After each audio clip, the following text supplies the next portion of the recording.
Right, let's play some hit, miss, maybe. First up, something a bit away from Geneva Watch Days, but a large commented on article from the week. This is Tudor BlackBay Chrono Blue Boutique Edition M79360B watch. It's basically the Tudor BlackBay Chrono, but in blue.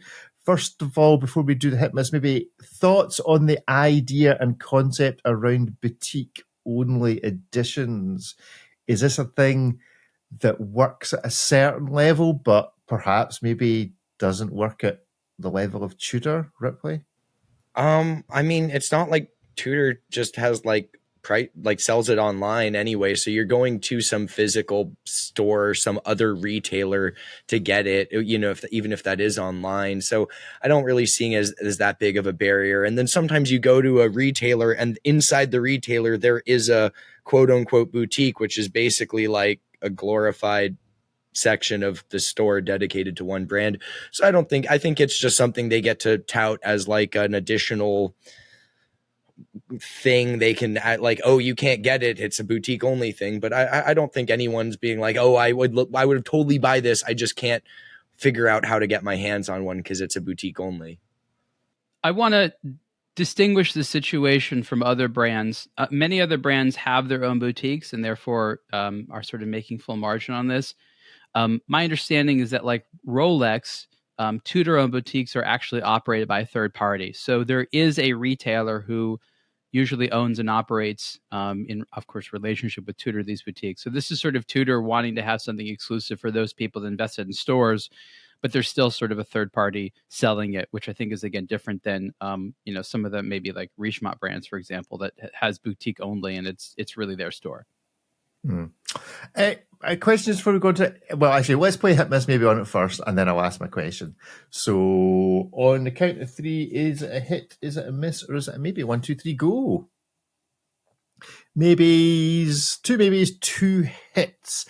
My maybe question, and it might just be the photography, is I'll share the screen, so those of you that are watching on either a Blog to Watch Weekly Live or the main A Blog to Watch channel can see this. Is that crown in the out position, or is that how that crown always sits? It's is it always just like that? No, is it's it? not out. I've never noticed that before. I think the crown is disturbing me.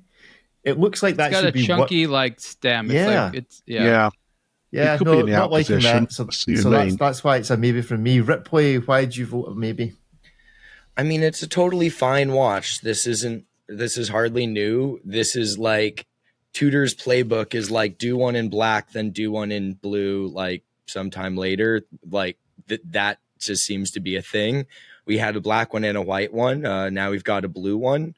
I mean, it's a totally fine watch. I think it looks good. I think, it's got a Breitling movement in it. And you know me, I love Breitling and they make good movements. So it is going to be chunky because of that. I think it looks good on the Jubilee. It is going to be too chunky for those with smaller wrists, but like it's a totally unobjectionable watch. It's just really doesn't feel special. I would have loved to see them do just something else, but I mean, this is Tudor. It's Rolex's little brother. It's incremental evolutions in derivative stuff, but Tudor is the one that's supposed to have more fun. So I would have liked to see something else in the chronograph space, maybe a new heritage chrono or something else other than just another BlackBay chrono now in blue. But I mean, I can't say it's an ugly watch. I can't say it's a poorly constructed watch or anything like that. So it's a solid maybe. If you like it, it's, it will deliver on what it's supposed to do. Ariel, you give it a hit. It's a very easy to like watch in a lot of ways. It's kind of universally stylish. Blue goes with a lot of stuff. It's comfortable on a bracelet like that. It is thick. There's that, but it's going to wear pretty comfortably and just sort of serve you well. My strong suspicion is that Tudor is ready to discontinue this chronograph, probably for something a little bit more elegant, maybe thinner. Coming in the future. I don't know if it's going to be as soon as next year, but I'm pretty sure they're working on something like that. So as you mentioned, there haven't been that many SKUs of the chronograph. Honestly, they've been some. I think the two-tone one was my favorite one actually, which I think was really, really cool from a few years ago.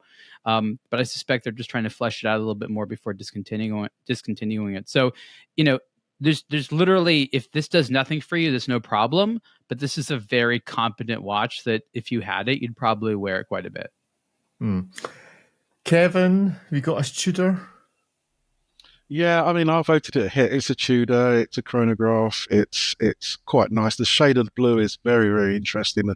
I do like it. It's not for me personally, but they're going to sell thousands of these. And the fact that it's boutique only, Ariel is right.